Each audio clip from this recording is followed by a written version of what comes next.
দিল্লিতে এক মাহফিলে বয়ানে বসলাম, এক লোক এসে কানে কানে বললো, হুজুর আপনি বেশ দুচোখে রস করেন। আমি বললাম কেন ভাই? আমার তো আলোচ্য বিষয় দেওয়া হয়েছে সুদ ঘুষ, সুদ ঘুষ। তা এখন হঠাৎ করে এসে মঞ্চে এসে যদি আলোচ্য বিষয় পাল্টান, আমার তো আলোচ্য বিষয় আলোচনা করার মতো একটা মনস্তাত্ত্বিক প্রস্তুতি লাগবে। হঠাৎ করে এটা বলে কেমন হবে? কয় না সভাপতি সব কইছে আপনি বেশ দুচোখে রস করতেন। ঘটনা কি রে? ভিতরে ভিতরে যা বুঝার বুঝছি, কিন্তু বিষয় পাল্টাই নাই, যেটা বিষয় ছিল ওইটাই আলোচনা করছি। কতক্ষণ পরে সভাপতি উঠে চলে গেছে রাগ কইরা। কমিটির ভাইদেরকে জিজ্ঞেস করলাম ঘটনা কি? হুজুর আসলে সুদ ঘুষের বিষয়টা দিয়েছিলাম উনি যেন হেদায়েত হয়, কিন্তু উনি বক্তার মুখ বন্ধ করে দেব, তারপরে নিজে সুদ খাইব। বোঝা গেল কোরআন সুদকে হারাম ঘোষণা করে, এই কথা বক্তা বলছেন, আল্লাহ বলছেন। কোরআনে যে সুদকে হারাম করা হয়েছে কথা কোনো বক্তার, কোনো মোল্লার না, আল্লাহর। হে বুঝতেছে যে আল্লাহর কালাম পাঠ করছে, আল্লাহ সুদরে নিষেধ করেছেন, সেই আল্লাহর কথা বক্তায় কেন বলতেছে? বক্তার মুখ বন্ধ করে দিত, সামিজা ফাটাইছে একটা। বোঝা গেল হে আল্লাহর কথা শোনার পরেও মানতে রাজি। ওই রাসূলের জামানার সেই কুখ্যাত মুনাফিকগুলো যারা রাসূলের বৈঠক থেকে উঠে যাওয়ার সময় বলতো সামিআনা ওয়া আসাইনা, শুনলাম আর কোরআন হাদিসের কথা প্রত্যাখ্যান করে থয়ে গেলাম, এরা আর এদের মধ্যে কোনো তফাৎ নাই, খালি এরা আর নাই। আরেক দল কুলাঙ্গার, গত 15 বছর এই শয়তানগুলোকে মঞ্চে মঞ্চে পাওয়া গেছে। কি খালি মূর্তির বিরুদ্ধে কোনো আলোচনা করা হয়েছে? বক্তাকে স্টেজে এসে অকথ্য ভাষায় গালিগালাজ হয়েছে না হয় নাই? মূর্তি ইসলামে বৈধ জিনিস না হারাম জিনিস? যদি কেউ শ্রদ্ধার সাথে নেয় তাইলে শিরিক, কিন্তু শ্রদ্ধা ছাড়া এমনি যদি কেউ বানায় সংরক্ষণ করে, হালাল না হারাম?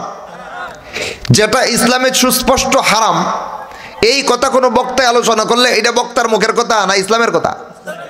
ইসলামের কথা আলোচনা করার পরে যদি কোনো কুলাঙ্গার বক্তার উপরে কেঁপে, আসলে হে বক্তার উপরে কেঁপছে না ইসলামের উপরে? এবার বলেন ওই কুলাঙ্গার গুলো মুমিন না মুরতাদ? মুরতাদ। আম্মা বাদু ফাআউযু বিল্লাহি মিনাশ শাইতানির রাজীম, বিসমিল্লাহির রহমানির রহিম। وما خلقت الجن والإنس إلا ليعبدون وقال رسول الله صلى الله عليه وسلم اغتنم خمسا قبل خمس، شبابك قبل هرمك، وصحتك قبل سقمك، وغناءك قبل فقرك، وفراغك قبل شغلك، وحياتك قبل موتك، أو كما قال عليه الصلاة والسلام। উপস্থিত আজকের আয়োজিত এই মোবারক জলসার সম্মানিত সভাপতি সাহেব, সর্বস্তরের দিন দরদি মুসলিম ভাই ও বোনেরা, আমি আপনাদের সামনে পবিত্র কোরআন কারীম থেকে একখানা মাশহুর আয়াত এবং বিশ্বনবী মুহাম্মদুর রাসূলুল্লাহ সাল্লাল্লাহু আলাইহি ওয়াসাল্লামের একখানা গুরুত্বপূর্ণ হাদিস পাঠ করেছি। তিলাওয়াতকৃত আয়াতে আল্লাহ রাব্বুল আলামিন বলেন, ওয়ামা খালাকতুল জিন্না ওয়াল ইনসা ইল্লা লিয়াবুদুন, জিন আর মানব জাতিকে আমি সৃষ্টি করেছি শুধুমাত্র আমার ইবাদতের জন্য। ভাই, এই ছোট্ট আয়াতে আল্লাহ রাব্বুল আলামিনের কাছ থেকে আমরা কি জানতে পারলাম? আল্লাহ আমাদেরকে কোনো উদ্দেশ্য ছাড়া সৃষ্টি করেছেন। কি উদ্দেশ্য? ইবাদতের জন্য। তাও বলার ক্ষেত্রে আল্লাহ রাব্বুল আলামিন এভাবে বলেন নাই, ইন্নী খালাকতুল জিন্না ওয়াল ইনসা লিকাইয়াবুদুনানি, এভাবে বলেন নাই। এভাবে বললে কথাটা একটু সরল সহজ হইতো। শক্ত করে বলিষ্ঠভাবে অন্য সব কিছু বন্ধ করে দিয়ে কেবলমাত্র ইবাদতের কথাটাকে আল্লাহ ফুটিয়ে তুলে বলেন, ওয়ামা খালাকতুল জিন্না ওয়াল ইনসা, জিন আর মানব জাতিকে আমি সৃষ্টি করি নাই ইল্লা লিয়াবুদুন, যদি সৃষ্টি কইরা থাকছি কেবলমাত্র ইবাদতের জন্য সৃষ্টি করেছি। তার মানে পৃথিবীতে জিন আর মানব জাতির সৃষ্টি হয়েছে কেবল ইবাদতের জন্য, অন্যান্য কাজের পাশাপাশি ইবাদত না। শুধু ইবাদতের জন্য সৃষ্টি করা হয়েছে। ভাই আজকে আলোচনা করতে আমার একটু কষ্ট হতে পারে, আর আপনাদের শুনতেও একটু বিব্রত করে লাগতে পারে, কারণ আমার একটু ঠান্ডা লেগেছে। কতক্ষণ পরেই হয়তো কাশি ডিস্টার্ব করতে পারে, কথার উপস্থাপনা একটু অস্পষ্ট হতে পারে। তারপরেও দ্বীনের খাতিরে মনোযোগ দিয়ে শুনতে রাজি আছেন তো ইনশাআল্লাহ? আল্লাহ রাব্বুল আলামিন সবাইকে দ্বীনের কথাগুলো ঠিকমতো বুঝার, আমল করার তৌফিক দান করেন। তো এই ছোট্ট আয়াতে আল্লাহ রাব্বুল আলামিন আমাদেরকে বলতেছেন যে পৃথিবীতে বসবাসকারী সবচাইতে বড় দুইটা জাতি, জিন আর মানব জাতি, আল্লাহ রাব্বুল আলামিন সৃষ্টি করেছেন কেবল ইবাদতের জন্য। কি জন্য ভাই? অন্যান্য কাজের পাশাপাশি ইবাদত না শুধু ইবাদত? শুধু ইবাদতের জন্য। অনেকে আবার সাহস করে কথাটা আমার সাথে সাথে বলতে পারতেছেন না, কারণ ভিতরে একটা প্রশ্ন ঘুরপাক খাচ্ছে। হুজুর শুধু ইবাদতের জন্য সৃষ্টি করে থাকলে আমরা যে খাই, ঘুমাই, চাষাবাদ করি, ব্যবসা বাণিজ্য করি, চাকরি করি, এটি কি ছেড়ে দেবো? মনে মনে কিন্তু প্রশ্ন ঘুরপাক খাচ্ছে, ঠিক তো? সমাধান একটু পরে ক্লিয়ার হয়ে যাবে ইনশাআল্লাহ। আল্লাহ রাব্বুল আলামিন আমাদেরকে সৃষ্টি করার সময় ব্যবসা বাণিজ্য, চাকরি বাকরির উদ্দেশ্যে সৃষ্টি করেন নাই, খাওয়ার উদ্দেশ্যেও সৃষ্টি করেন নাই, আমরা আচ্ছা করে চোখ ভরে ঘুমাবো এর জন্য সৃষ্টি করেন নাই। পৃথিবীর যে কোনো কাজ, যা কিছু নিয়ে আসেন এই আয়াতের মোকাবেলায়, কোনো কিছুর জন্য আল্লাহ মানুষ সৃষ্টি করেন নাই। মানুষ সৃষ্টি করেছেন কেবল ইবাদতের জন্য। যে ইবাদত করতে পারবে সে আল্লাহর দুনিয়ার সফল কাম বান্দা, আর যে ইবাদত ঠিক মতো করতে না পারবে সে আল্লাহর জমিনের ব্যর্থ বান্দা। সফল কাম বান্দা যদি হয়, ফলাফল কি রয়েছে আল্লাহ রাব্বুল আলামিন বলেন,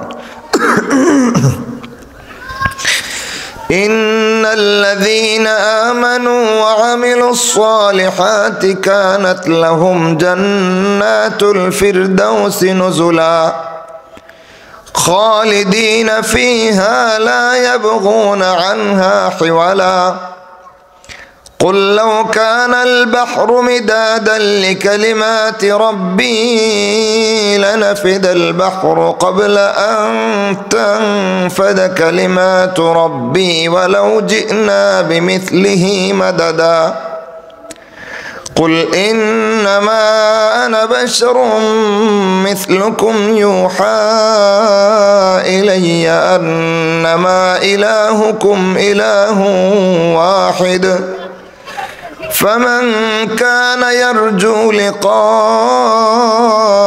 ربه فليعمل عملا صالحا ولا يشرك بعبادة ربه أحدا। আল্লাহ বলেন, নিশ্চয়ই যারা ঈমান আনবে আর নেকামল করবে চিরস্থায়ী সুখের ঠিকানা জান্নাত আল্লাহর কাছে প্রস্তুত করে রাখা রয়েছে। আয়াতগুলো সূরাতুল কাহফের শেষ দিকের আয়াত। আল্লাহ কি বলেছেন এখানে? নিশ্চয়ই যারা ঈমান আনবে আর নেকামল করবে, এই দুইটা কর্মসূচির বাস্তবায়ন যারা নিজের জীবনে ঘটাতে পারবে, আল্লাহ বলেন তার জন্য আমার চিরস্থায়ী সুখের ঠিকানা জান্নাতে আমি তাদেরকে ঠিকানা দেওয়ার জন্য রেডি করে রাখছি, প্রস্তুত করে রাখা হয়েছে। এই প্রস্তুত করে রাখার মানে কি?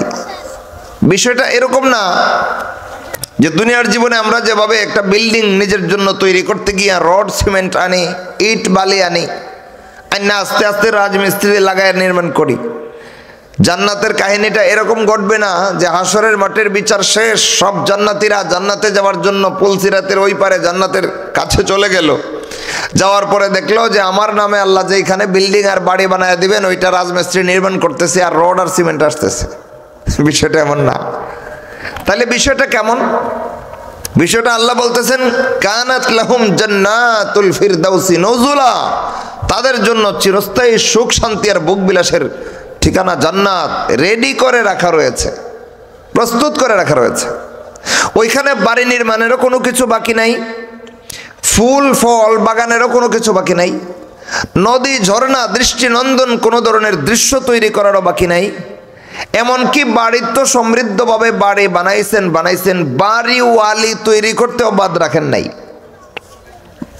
তিনি আল্লাহ রাব্বুল আলামিন, যিনি আমাদের জন্য সব কিছু রেডি রেখেছেন। কোথায়? জান্নাতে, না এখানে? কিন্তু আমরা কোথায় পড়ে থাকি? দুঃখজনক সত্য কথা। আমি আগের আয়াতে পড়ে যাব, আগে ফলাফল শিখে নেই। আল্লাহ রাব্বুল আলামিন প্রত্যেকটা জিন আর মানুষকে সৃষ্টি করেছিলেন কেবলমাত্র আল্লাহর ইবাদতের দায়িত্ব দিয়া। সেই ইবাদত যারা ঠিকমতো করতে পারবে ঈমান আর নেকামলের মাধ্যমে, আল্লাহ বলেন চিরস্থায়ী সুখের ঠিকানা জান্নাত তাদের জন্য রেডি করে রাখা রয়েছে, দুনিয়ার জমিন না। তাইলে মুমিনের সুখের ঠিকানা কোথায়? ইহকালে না পরকালে? দুনিয়ায় না জান্নাতে? আমরা কি করি জানেন? যা করি সব দুনিয়াকে কেন্দ্র করে করি, জান্নাতকে ভুলে যাই।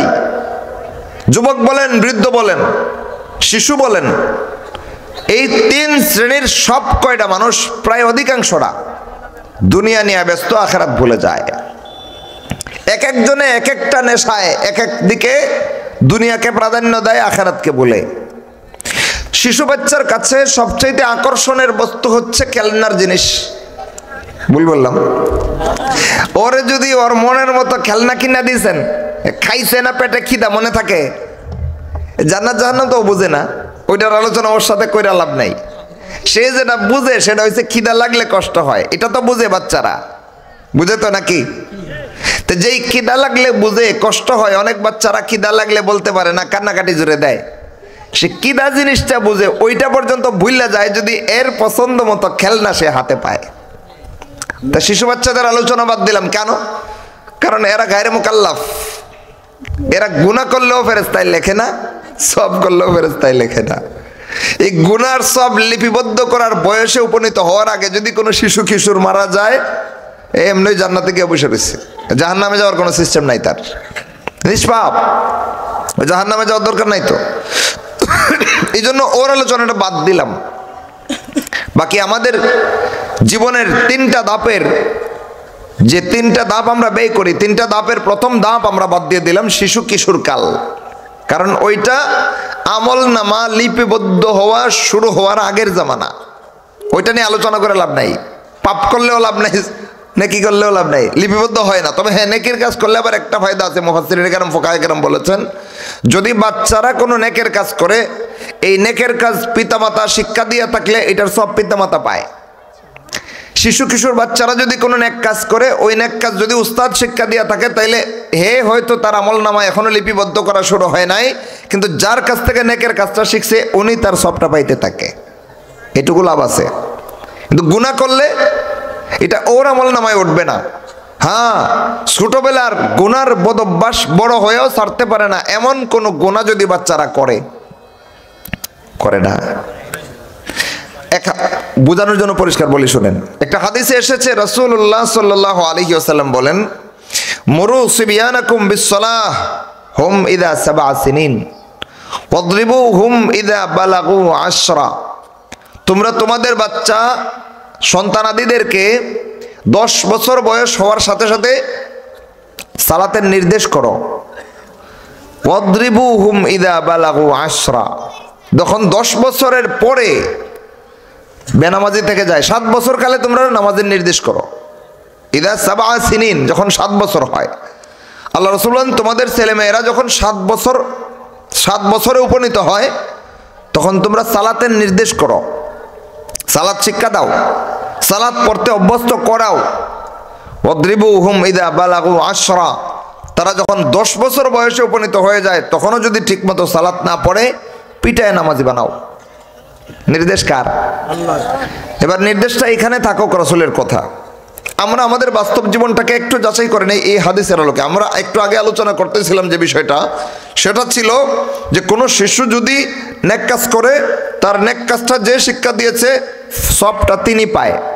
বাপ মায়ে নেক কাজ শিক্ষা দিয়েছে, বাচ্চা ছেলে মেয়ে নেক কাজ করলে তার আমল নামায় উঠবে না, কিন্তু বাপ মায়ে শিক্ষা দিয়েছে, বাপ মার আমল নামা বাড়ি হবে।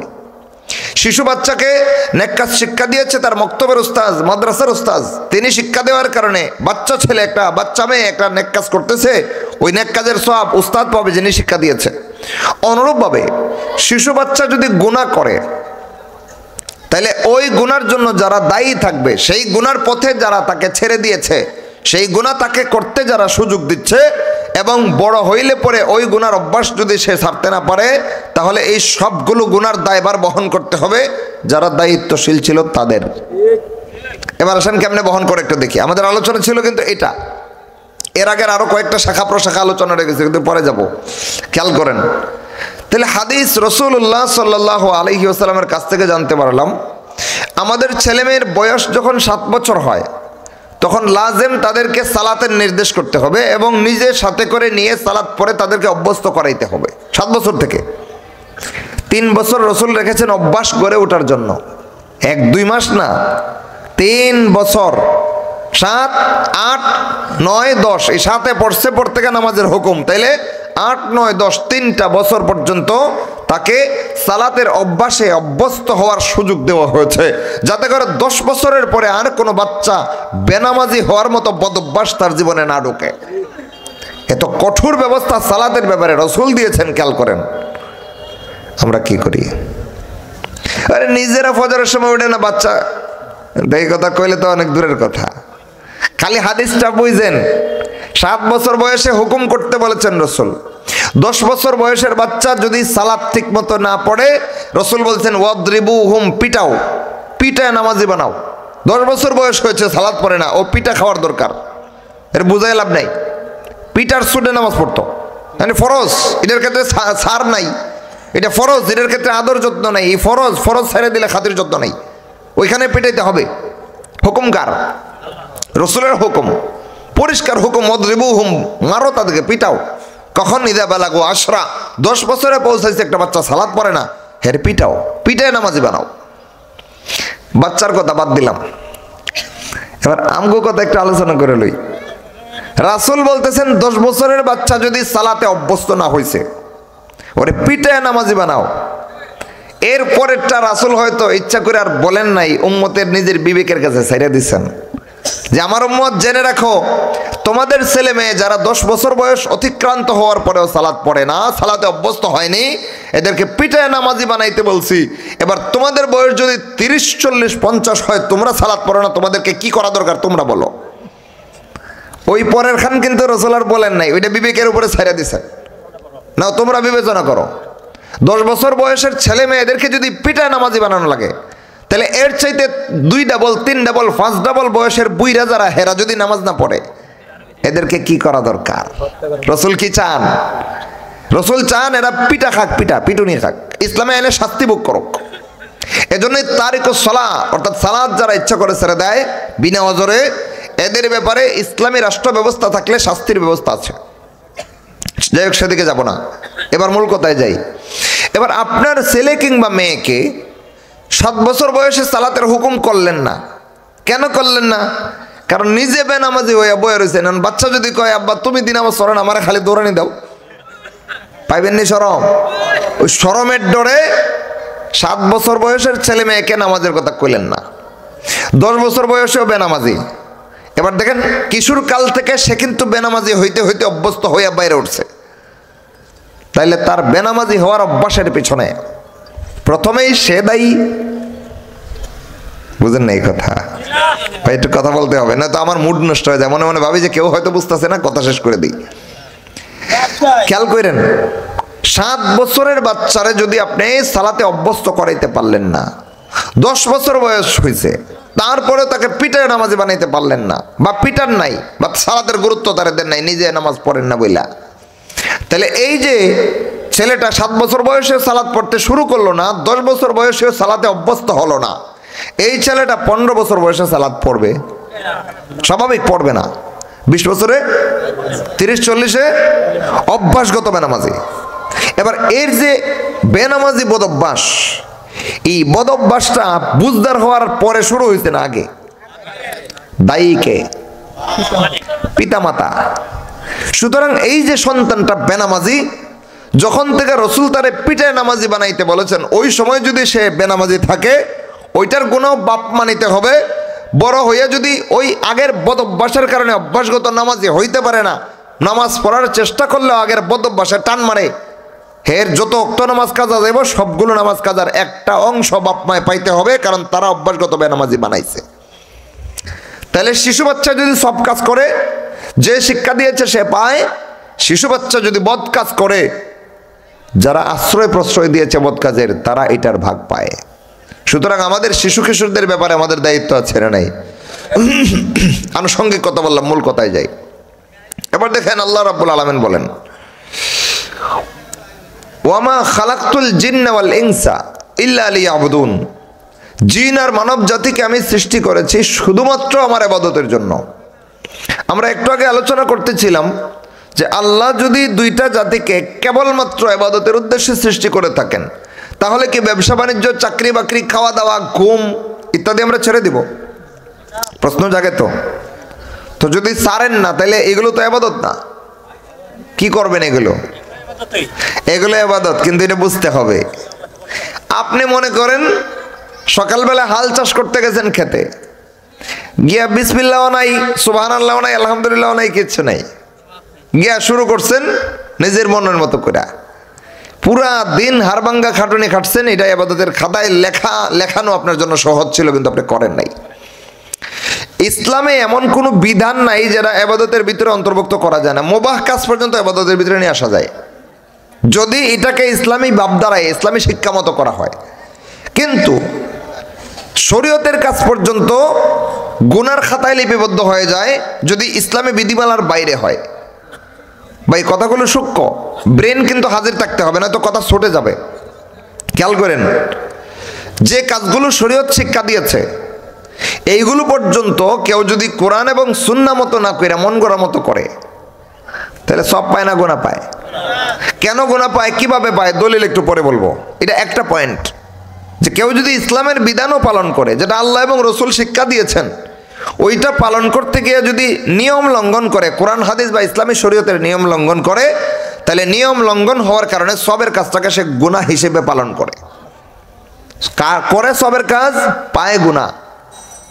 বিপরীতে কিছু লোক এমন আছে যারা ইসলামী শরীয়তের বিধান কোরআন এবং হাদিসের মতো পালন তো করে, মুবাহ কাজ যেগুলো ইসলামের বিধান না, এগুলো ঐচ্ছিক ব্যাপার সেপার, নিজের ব্যক্তিগত জীবনের সুযোগ সুবিধা ইত্যাদি, যেগুলোর সাথে ইবাদতের সম্পর্ক না, ওইগুলোকে পর্যন্ত আরেক দু লোক চাইলে ইবাদত বানায়া নিজের জীবনে ইবাদতের পাল্লা বাড়ি করে।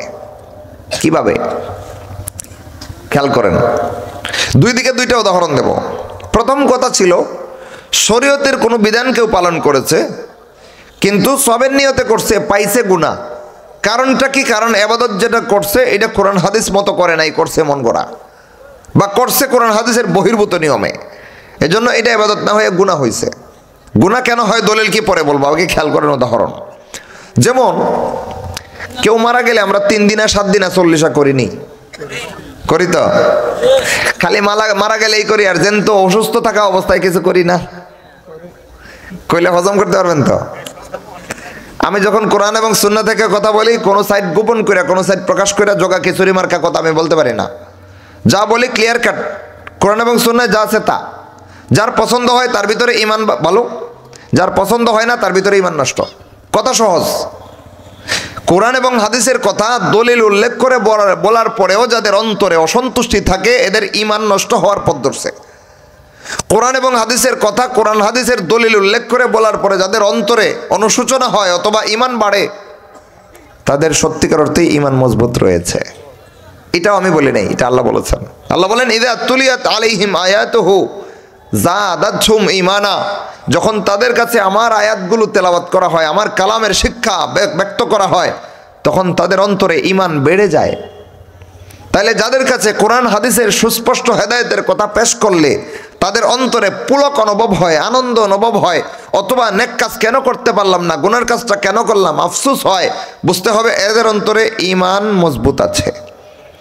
কিন্তু যাদের কাছে কোরআন আর হাদিসের দলিল উল্লেখ করে কথা বলার পরেও বুঝতেছে এটা ওই বক্তার কথা না, এটা আল্লাহর কথা, বুঝতেছে এটা অমুক হুজুরের কথা না, এটা তো রসুলের কথা, বুঝার পরেও কথাগুলো কেন বক্তা কইল, এই জন্য বক্তার উপরে মনে মনে অসন্তুষ্ট আছে নাকি ছিল? এটা মুমিনের স্বভাব না, এটা মুনাফিকের স্বভাব। কার স্বভাব? এরা কি করতে জানেন? রাসূল সাল্লাল্লাহু আলাইহি ওয়াসাল্লাম যখন কোরআন আর হাদিসের কথা উম্মতের কাছে পেশ করতেন, তখন সাহাবায়ে কেরামের পাশাপাশি সাথে মিশে মিশে কিছু মুনাফিকও সামনে বসতো। তো সাহাবায়ে কেরাম যখন কোরআন হাদিসের হেদায়েতের কথা শুনতেন তাদের জবাব কি থাকতো? আল্লাহ নিজে বলেন ওয়া ক্বালু সামি'না ওয়া আতা'না, এরা বলে দিত আমরা শুনলাম আর মেনে নিলাম। এরা এক বাক্যে বলে দেয় এই কথা, আমরা শুনলাম আর মেনে নিলাম। আল্লাহ এবং রসুল বলেছেন, আমার বুঝে আসলেও মানছি, না আসলেও মানছি, সহজ হলেও মানছি, কঠিন হলেও মানছি, সারা জীবন আমল কইরা থাকলেও মানছি, আমার আমলে নাই কিন্তু কোরআন হাদিস থেকে নতুন জানলাম তারপরে মানছি। এটা ইমানদারের কথা। পক্ষান্তরে মুনাফিকরা কি করত? এদের কাছে কোরআন আর হাদিসের হেদায়েতের কথা পেশ করলে পরে এরা মজলিস শেষ করলে পরে উঠটা বাড়িয়া একটা আরেকটা এমনি গুতা দিত, দিলে পরে এটা কইতো কিরে কিছু কইবি? কানের কাছে মুখ নেওয়া কইতো এই যে মুহাম্মদ এতক্ষণ আলোচনা করলো সামি'না ওয়া আসাইনা, আমরা শুনলাম আর প্রত্যাখ্যান করে থয়ে গেলাম। কারা এরা? মুমিন মুনাফিক। এদের নামে আল্লাহ রাব্বুল আলামিন কোরআনে 114টা সূরার মধ্য থেকে একটা সূরা এদের নামে নামকরণ করেছেন, সূরা আল মুনাফিকুন আছে কোরআনে। এই জাতিটার কথা যারা কোরআন আর হাদিসের হেদায়েতের কথা সুস্পষ্টভাবে দলিল দিয়ে আলোচনা শোনার পরেও মনে বক্রতা থাকে। বক্তায় আলোচনা করলো কেন? বক্তার উপরে খেপে, বুঝতেছে এটা আল্লাহর কথা, বক্তার কথা না, বুঝতেছে এটা রসুলের কথা, ওই আলেমের কথা না, তারপরেও বক্তায় কোরআন আর হাদিসের ওই আলোচনা কেন করলো যেটা হে আমল করে না, বক্তার উপরে খেপে যায়। এমন লোক আমাদের সমাজেও নাই, খালি রসুলের জমানায় ছিল। এই জামানার লোকগুলোর কোথায় রাখবেন? নরসিংদীতে এক মাহফিলে বয়ানে বসলাম,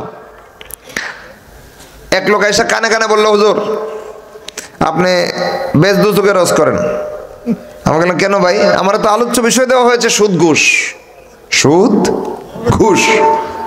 তা এখন হঠাৎ করে এসে মঞ্চে এসে যদি আলোচ্য বিষয় পাল্টান, আমার তো আলোচ্য বিষয় আলোচনা করার মতো একটা মনস্তাত্ত্বিক প্রস্তুতি লাগবে, হঠাৎ করে এটা বলে কেমন হবে? কয় না সভাপতি সব কইছে আপনি বেশ দুচোখে রস করতেন। ঘটনা কিরে? ভিতরে ভিতরে যা বুঝার বুঝছি, কিন্তু বিষয় পাল্টাই নাই, যেটা বিষয় ছিল ওইটাই আলোচনা করছি। কতক্ষণ পরে সভাপতি উঠে চলে গেছে রাগ কইরা। কমিটির ভাইদেরকে জিজ্ঞেস করলাম ঘটনা কি? হুজুর আসলে সুদ ঘুষের বিষয়টা দিয়েছিলাম উনি যেন হেদায়েত হয়, কিন্তু উনি বক্তার মুখ বন্ধ করে দেব, তারপরে নিজে সুদ খাইব। বোঝা গেল কোরআন সুদকে হারাম ঘোষণা করে, এই কথা বক্তা বলছেন, আল্লাহ বলছেন। কোরআনে যে সুদকে হারাম করা হয়েছে কথা কোনো বক্তার কোনো মোল্লার না, আল্লাহর। হে বুঝতেছে যে আল্লাহর কালাম পাঠ করছে, আল্লাহ সুদরে নিষেধ করেছেন, সেই আল্লাহর কথা বক্তায় কেন বলতেছে? বক্তার মুখ বন্ধ করে দিত, সামচা ফাটাইছে একটা। বোঝা গেল হে আল্লাহর কথা শোনার পরেও মানতে রাজি। ওই রাসূলের জামানার সেই কুখ্যাত মুনাফিকগুলো যারা রাসূলের বৈঠক থেকে উঠে যাওয়ার সময় বলতো সামি'না ওয়া আসাইনা, শুনলাম আর কোরআন হাদিসের কথা প্রত্যাখ্যান করে থয়ে গেলাম, এরা আর এদের মধ্যে কোনো তফাৎ নাই, খালি এরা আর নাই। আরেক দল কুলাঙ্গার গত 15 বছর এই শয়তানগুলোকে মঞ্চে মঞ্চে পাওয়া গেছে। কি খালি মূর্তির বিরুদ্ধে কোনো আলোচনা করা হয়েছে? বক্তাকে স্টেজে এসে অকথ্য ভাষায় গালিগালাজ হয়েছে না হয় নাই? মূর্তি ইসলামে বৈধ জিনিস না হারাম জিনিস? যদি কেউ শ্রদ্ধার সাথে নেয় তাহলে শিরিক, কিন্তু শ্রদ্ধা ছাড়া এমনি যদি কেউ বানায় সংরক্ষণ করে হালাল না হারাম? যেটা ইসলামে সুস্পষ্ট হারাম, এই কথা কোনো বক্তায় আলোচনা করলে এটা বক্তার মুখের কথা না ইসলামের কথা? ইসলামের কথা আলোচনা করার পরে যদি কোনো কুলাঙ্গার বক্তার উপরে কেঁপে, আসলে হে বক্তার উপরে কেঁপছে না ইসলামের উপরে? এবার বলেন ওই কুলাঙ্গার গুলো মুমিন না মুরতাদ? মুরতাদ, এরা কাফের। এই কাফের গুলো 15টা বছর যাবত ওলামায়ে কেরামদের টুটি চেপে ধরে কণ্ঠ স্তব্ধ করে দিয়ে হকের আওয়াজ বন্ধ করে রাখার অপচেষ্টা করেছিল। সেদিকে যাব না, বাকি বললাম কেন? চিনে রাখেন শুধু রাসূলের জামানায় এই মুনাফিক না, মুনাফিক এই জামানায়ও আছে না নাই? তাও মুনাফিক সাধারণ মুনাফিক না, এরা আমলগত মুনাফিক না, এরা ঈমানগত মুনাফিক। আমলগত মুনাফিক তো সহজ, ইদা হাদ্দাসা কাযাবা, ইদা তুমিনা খানা, ইদা ওয়াআদা আখলাফা। রাসূল সাল্লাল্লাহু আলাইহি ওয়াসাল্লাম বলেন আমলগত মুনাফিকের কয়েকটা প্রকার রাসূল এখানে শিখাইছেন। রাসূল বলেন যাদের মধ্যে আমলগত মুনাফিকি রয়েছে এদের কয়েকটা আলামত হলো ইদা হাদ্দাসা কাযাবা, যখন কথা বলে মিথ্যা কথা কয়। ইদা ওয়াআদা আখলাফা, যখন ওয়াদা করে ভঙ্গ করে ফেলে। ওয়া ইদা তুমিনা খানা, যখন তাদের কাছে আমানত রাখা হয় আমানত খেয়ানত করে দেয়। এগুলো সাধারণ মানুষ কেউ কম করে? কম বেশি সবাই করে কি করে না? এগুলো আমলগত নেফাক, এগুলোর কারণে ঈমান নষ্ট হয় না, তাওবা করলে গুনাহ মাফ। কিন্তু আরেকটা নেফাক আছে, ওইটা হচ্ছে ঈমানগত নেফাক। এটা কোনটা? এটা হচ্ছে অন্তরে অন্তরে ইসলামের বিধানকে সে মানতেই রাজি না। মুখে কয় আমি মুসলমান, ভিতরে ভিতরে আল্লাহর দ্বীনকে, আল্লাহর শরীয়তকে, আল্লাহর কোরআনের ওহীকে, রাসূলের হাদিসকে ঘৃণা করে। মুখে মুখে কয় আমি মুমিন, আমি ইমানদার, আমি আপনাদের ভাই, আমি আপনাদের বাপের সমান। মনে মনে সে এই দৃষ্টিভঙ্গি পোষণ করে যে মোল্লারা যাই কোক না কিনলে এই সমাজে কোরআন হাদিসের বিধান সচল না, আব্রাহাম লিঙ্কন তাজ্জালের গণতন্ত্রই সচল। এমন কিছু লোক আছে না নাই? নামাজ পড়ার সময় মুমিন, রাষ্ট্র চালাইবার সময় টাটকা বেঈমান। নামাজ পড়ার সময় রসুলের তরিকায় পড়ার চেষ্টা করে, রাষ্ট্র চালানোর সময় রসুলের তরিকা লাথি মেরে ফালায়া কোরআন হাদিস বর্জন করে দিয়ে আব্রাহাম লিঙ্কন তাজ্জালের তৈরি করা কুফরি সংবিধান মাথাতলে রাষ্ট্র চালায়। আছে না নাই? এই এরা ভিতর থেকে ইসলামকে অপছন্দ করে, প্রকাশ করলে ধর্মপ্রাণ মুসলমান দইরা সিরে খায়া লেব, এই জন্য প্রকাশ করতে সাহস পায় না। কাছে এসে আমি তো আপনাদেরই ছেলে, আপনাদেরই ভাই, আপনাদের বাপ, বয়োজ্যেষ্ঠ হলে আপনাদের বাপ। আর আরেকজন মা ছিলেন, আবার কিছু কুলাঙ্গার আলেম তাদেরকে মা বানাইছিল, কমই জন্য নেই। তো কেউ মা সাজে, কেউ বাপ সাজে। আর সমবয়সী হলে আমি আপনাদের ভাই, আর যদি বয়স কম হয় আমি আপনাদের সন্তান। মঞ্চে মঞ্চে এসা কি দর বেশি বলি, আমি আপনাদের সন্তান, আপনাদের ভাই। এখানে এসে ভাই সাজে, সন্তান সাজে, বাপ সাজে, মা সাজে। আর সংসদে বৈশা যখন আলেমদের বিরুদ্ধে চক্রান্ত করে বেঈমানদের সাথে, তখন কয় এই মোল্লারা এই রাষ্ট্রের মধ্যে কোরআন হাদিসের শরীয়ত ব্যবস্থা চালু করতে চায়, এদেরকে রেড মার্ক দাও, চিনো, গ্রেফতার করো। আছে না নাই? বোঝা গেল অন্তর থেকে ইসলামকে সে মান্য নেয়, ঘৃণা করে। এগুলো আমলগত মুনাফিক না ভাই, এগুলো ইমানগত মুনাফিক। ইমানগত মুনাফিক মুমিন না, চিরস্থায়ী জাহান্নামী কাফের। ফতোয়া আমি দেই নাই, ফতোয়া মহান রব্বে কারীম দিয়েছেন। পরিষ্কার আয়াত, আল্লাহ রাব্বুল আলামিন বলেন ইন্নাল মুনাফিকিনা ফিদ দারকিল আসফালি মিনান নার। নিশ্চয়ই মুনাফিকরা জাহান্নামের সবচেয়ে নিকৃষ্টতম স্তরে পড়ে জ্বলবে। কোন মুনাফিক? আমলগত মুনাফিক। তাহলে তো একটা মুমিন জান্নাতে যাওয়ার সুযোগ থাকতো না। এই মুনাফিক কারা? ইমানগত